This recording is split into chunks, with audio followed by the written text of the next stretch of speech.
Жол транспорт коопсуздугун көзөмөлдөгөн башкармалык түзүлдү. Транспорт жана коммуникация министрлигинин алдындагы жол транспорт коопсуздугун көзөмөлдөө жана күзөтүү башкармалыгынын жетекчиси Гүлсада Ибраимова билдиргендей, башкармалык жакында эле түзүлгөн. Башкармалыктын негизги милдети ИАЭП талап кылган техникалык регламенттердин бузулушун алдын алуу жана токтотуу. Кыргызстан боюнча 50-ге жакын тех регламент бар, анын 8-и транспорт министрлигине бекитилген. Жетекчинин айтымында бул регламенттер жолдогу коопсуздукка, дөңгөлөк менен жүргөн транспорттарга, темир жол транспортуна, айыл чарба техникаларына, кемелерге жана инфраструктуранын бир катар түрлөрүнө тиешелүү.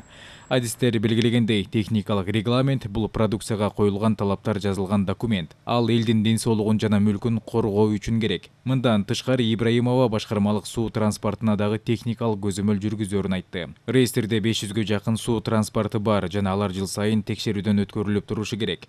Башкармалык ошондой эле жалпы колдонуу үчүн жаңы салынып жаткан, оңдолуп жаткан жана эксплуатацияга берилген унаа жолдоруна көзөмөл кылат. Мындан сырткары министрликке тиешелүү ИАЭПтин техникалык регламентине өзгөртүүлөрдү жана алымча кошумчаларды киргизүү боюнча сунуштарды иштеп чыгып, өзүнүн милдеттери боюнча нормативдик укуктук актылардын долбоорлорун министрлер кабинетинин кароосуна жөнөтөт.